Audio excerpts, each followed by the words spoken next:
भोरी माई और खिचड़ी की कथा बलराम सुना रहा।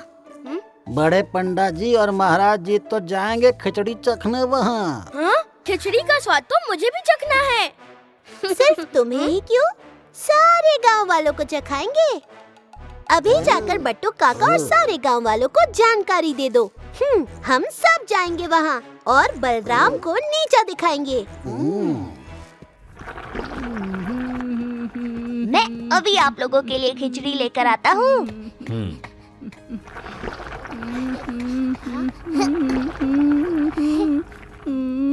महाराज, लगता है बलराम को भोलेपन में सच दिखाई नहीं दे रहा।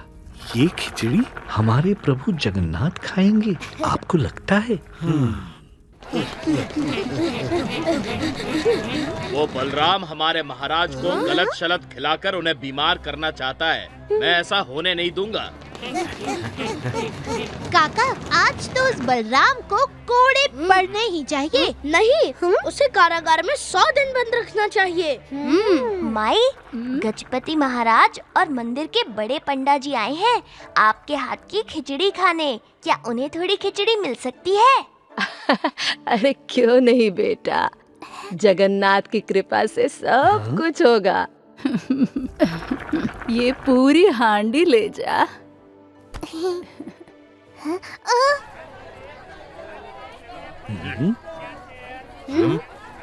जगन, ये सब क्या है? तू चिंता मत कर, तू बस अपना काम कर। खिचड़ी की चिंता मत कर। हाँ। बटुक, तुम सब यहाँ क्या कर रहे हो? महाराज, हमने सुना कि यहाँ पूरी की सबसे स्वादिष्ट खिचड़ी मिल रही है, तो हम सब वो चखने चले आए। क्यों बलराम, हमें भी खिलाओगे ना?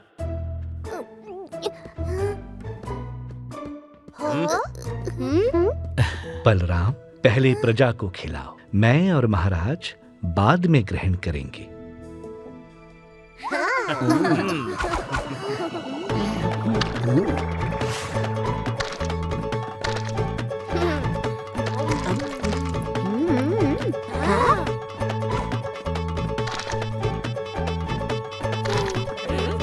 आइए सब लोग, प्रसाद लीजिए।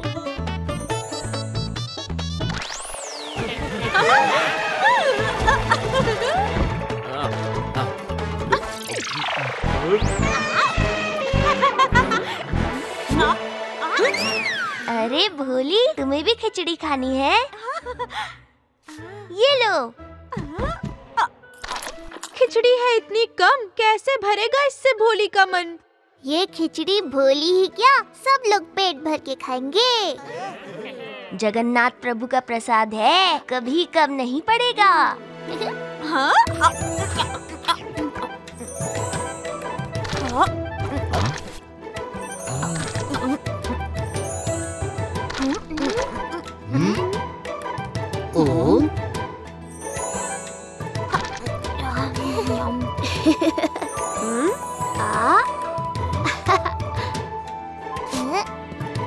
जगन कहता है कि भक्ति में कोई भेदभाव नहीं होना चाहिए। बूढ़ी माई ने प्रेम से उनके पास जो था वो बनाया और उसमें से आधा प्रभु के साथ बांटा। यही सच्चा प्रेम और सच्ची भक्ति है। तो बड़े पंडा जी, क्या आप और महाराज सबके साथ ये प्रसाद ग्रहण करेंगे?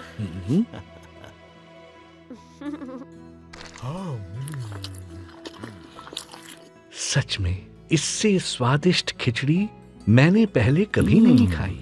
हाँ पंडा जी, आज प्रभु ने हमें दिखा दिया कि उन्हें 56 भोग, सुंदर वस्त्र, आभूषण, इन सब से कोई मोह नहीं है। हमारे प्रभु भोग के नहीं, भक्ति के भूखे हैं। हे माई, आप धन्य हैं। आप जैसी भक्ति सबको मिले। आपने अपनी खिचड़ी से स्वयं प्रभु को वश में कर लिया। यही सच्ची भक्ति है। सब जगन्नाथ प्रभु की माया है। जय जगन्नाथ, जय जगन्नाथ।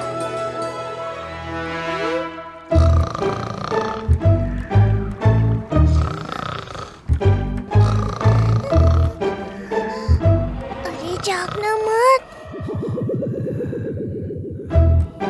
बच गया।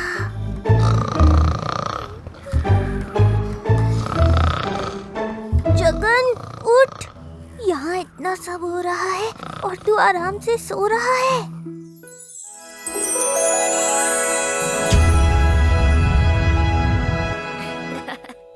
अरे मैं तो तेरा ही इंतजार कर रहा था, कब तू आएगा और कब हम भागेंगे। चल भागे।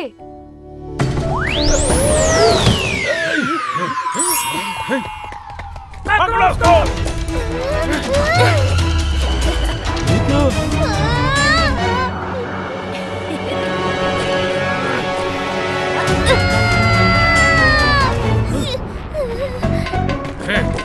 पकड़े जाएंगे आज।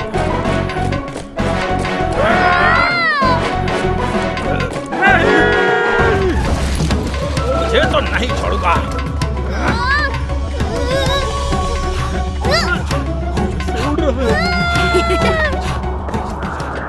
गोल गोल ऐसे चक्कर बेहोश हो जाओगे देखकर।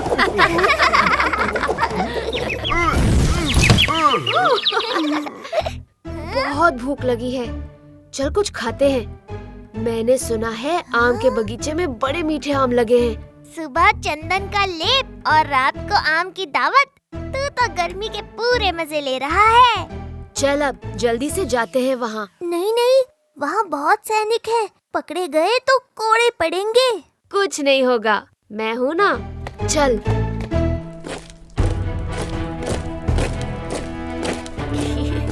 देखा ना कितना सख्त पहरा है।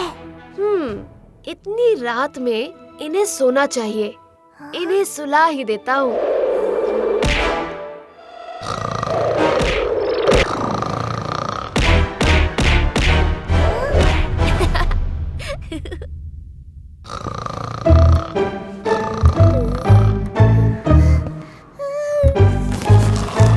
अरे छोड़ो मुझे।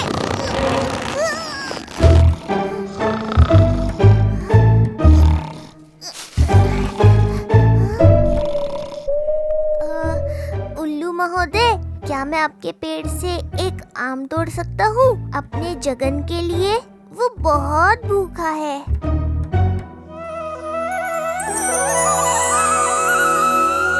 जय जगन्नाथ।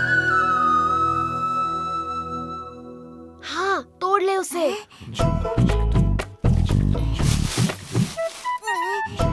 अरे मुझे कुछ करना पड़ेगा। अरे वो कब आ गया क्या?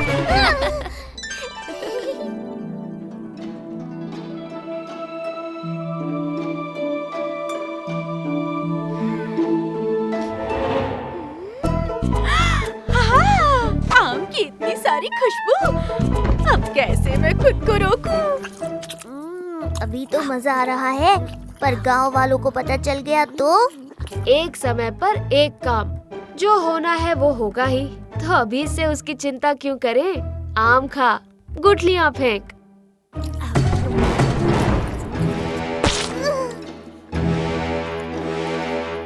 जगन, भूतों की बारात।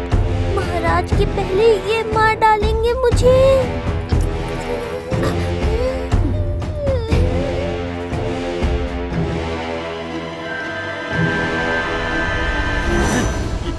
ये आम कैसे उड़ रहा है? कौन हो तुम? पहली बार भूत देखे हैं जो खुद ही डर रहे हैं। वो भूत नहीं है बलराम, इंसान हैं, अच्छे लोग हैं। उनकी मदद कर दे। कौन है आप? आप मुझे सच बताएंगे तो मैं आपकी मदद कर सकता हूँ।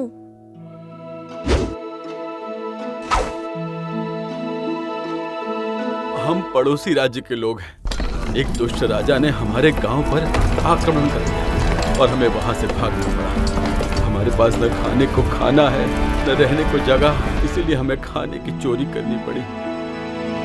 हम बहुत लज्जित हैं। हर बुराई किसी न किसी अच्छाई की नींव डालती है। आइए, अपनी भूख शांत कीजिए।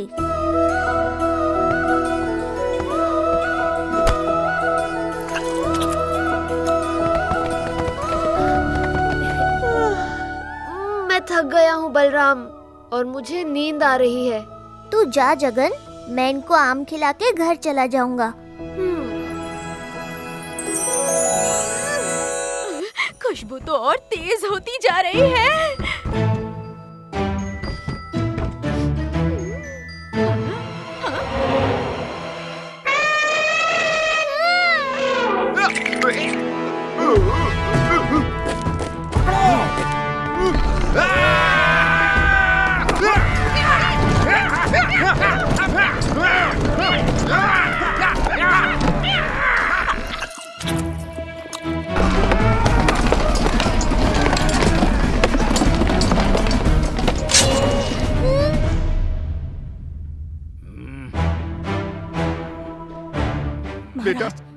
बेटा बलराम।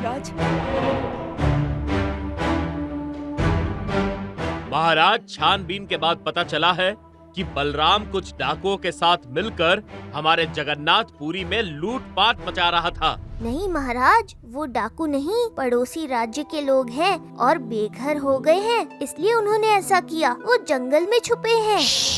महाराज, हमारे सैनिक उन डाकुओं को भी ढूंढ रहे हैं। अब आप बलराम दास को 100 कोड़ों और 100 दिन कारावास की सजा दीजिए। महाराज, दया कीजिए महाराज।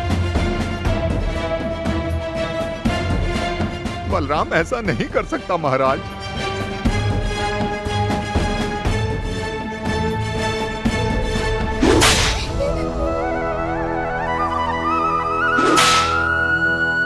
रोको, रोको ये। क्या हुआ बड़े पंडा जी? घोर अनर्थ। महाराज, कृपया बलराम को सजा ना दें। पहले मेरे साथ मंदिर चलिए। पर महाराज, रुक जाओ बटुकनाथ। जो आज्ञा महाराज। आइए, मंदिर चलिए। देखिए महाराज, बलराम को वहाँ जितने कोड़े पड़ रहे हैं, यहाँ महाप्रभु के शरीर पे उतने ही घाव पड़ रहे हैं। हे प्रभु, हमसे बड़ी भूल हुई। आप भक्त के भगवान हो, ये एक बार फिर से आपने हमें दिखा दिया। बड़े पंडा जी, पहले हमें अपनी भूल सुधारनी होगी।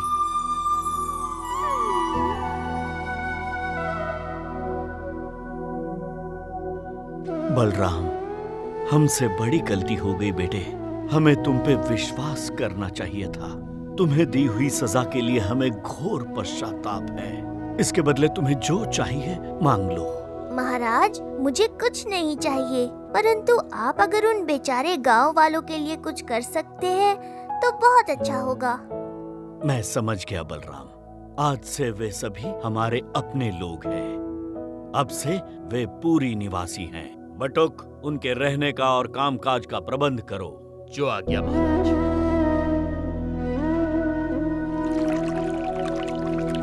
वहाँ मुझे कोड़े पड़ रहे थे, लेकिन उन कोड़ों का सारा दर्द तुझे हो रहा था। मुझे तो कोई दर्द महसूस ही नहीं होने दिया। ऐसा क्यों किया तूने? अरे बलराम, तेरे जैसे सच्चे भक्त के लिए मैं कोड़े तो क्या, कोई भी बड़े से बड़ा दर्द सह सकता हूँ। और सुन, अभी मेरी आम की भूख खत्म नहीं हुई है। चल मुझे फिर से आम खिला।